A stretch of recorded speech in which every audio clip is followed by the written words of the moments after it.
Indian PM in 43 years Kuwait पहुंचा है। मैं कुवैत के हवाले से देख रहा था और मिडल ईस्ट के हवाले से देख रहा था कि वन बाय वन इंडिया जो है वो सारे के सारे मिडल ईस्ट को विन करने की कोशिश कर रहा है। इंडिया के प्राइम मिनिस्टर का ये विजिट एक सिग्निफिकेंट विजिट इसलिए कहा जा रहा है, यानी भारत का प्रधानमंत्री कोई जो कि 43 सालों में इतने डेकेड्स के बाद मोदी साहब is the first prime minister of India जो कुवैत का विजिट कर रहे हैं। सही है, लेकिन सर जो रिस्पेक्ट मैं लास्ट में यही पूछना चाहूंगी, जो रिस्पेक्ट इंडियन प्राइम मिनिस्टर को मिलती है वो पाकिस्तानी प्राइम मिनिस्टर के हिस्से में क्यों नहीं आती, गल्फ कंट्रीज में खासतौर पर?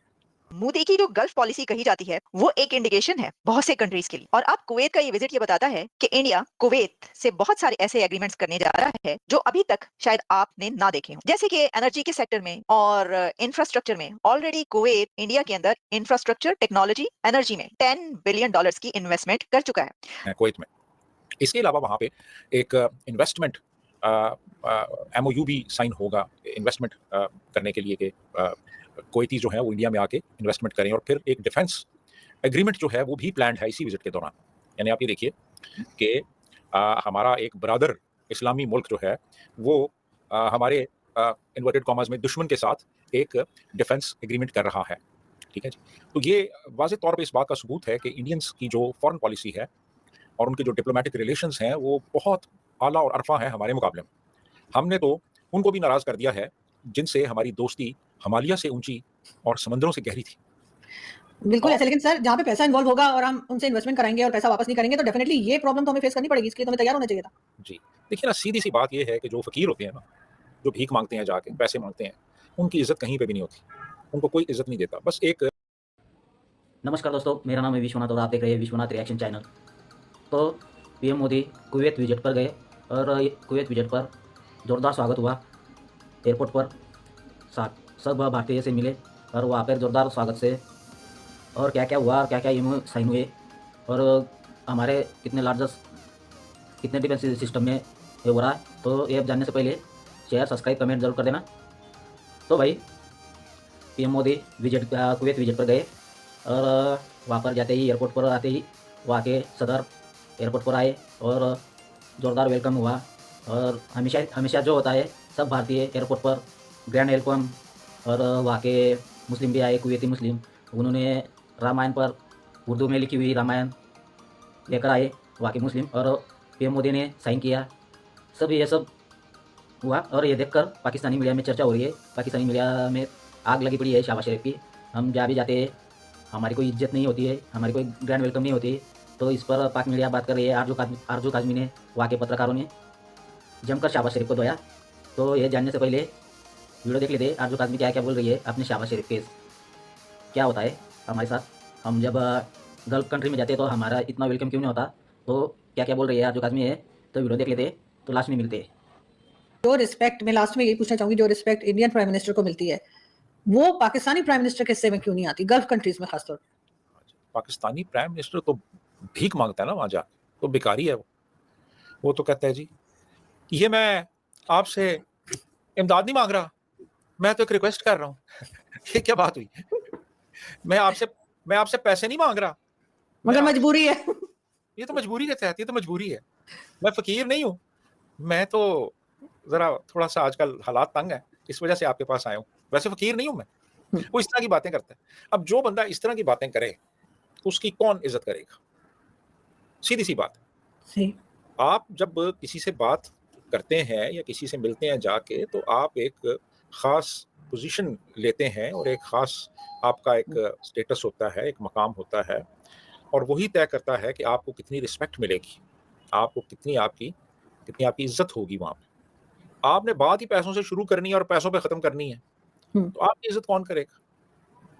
यानी आप कम से कम, यानी देखिए ना, एक मेहमान आपके घर में आए सिर्फ खाने के लिए, वो आपसे कोई बात नहीं कर रहा, वो आता है आके, हाँ जी आपने कुछ रखा उसके सामने, उसने खा लिया, वो फिर आ गया जी, फिर आपने रखा खा लिया, और कोई बात ही नहीं है सिवाय खाने के।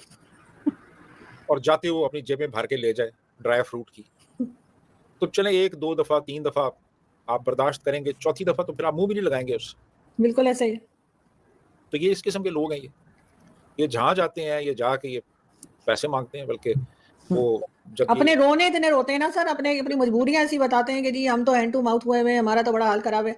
इंसान खुद ही जेब में हाथ डाल के कुछ ना कुछ कंट्रीज दे देती हैं। बल्कि ये जो शहबाज शरीफ है ना, ये जब किसी वर्ल्ड लीडर को गले मिलता है ना, तो गले मिलते उसकी जेब में देख लेते हैं कितने पैसे हैं, ये ऊपर से। तो वो फिर उसको कहते हैं जितने मुझे दे दो। इसका काम ही ये गले तभी मिलते हैं कि ताकि नजर आ जाए पैसे। हाँ तो ये इस किस्म के लोग हैं, ये इनकी क्या इज्जत होगी, इनको कौन पूछेगा यहाँ पे। और और इसी अभी वजह से जी और इस मुल्क में भी अभी इज्जत इसलिए है इनकी कि आगे पीछे पुलिस की गाड़ियां होती हैं, रेंजर्स होते हैं, सिक्योरिटी होती है।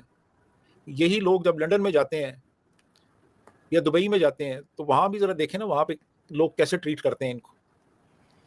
यहाँ पे जब सिक्योरिटी खत्म होगी इनकी, तो फिर जरा तसव्वुर कीजिए कि यहाँ पे इनकी कितनी इज्जत होगी इन लोगों की। ऐसे ही है। लेकिन सर इन्होंने आम पब्लिक को भी भिखारी बना दिया। आप देख ही रहे हैं किस तरीके से पकड़े जा रहे हैं, कभी गल्फ कंट्रीज में और कभी एयरपोर्ट पे रोका जा रहा है, कभी ईसीएल में नाम डाला जा रहा है भिखारियों का।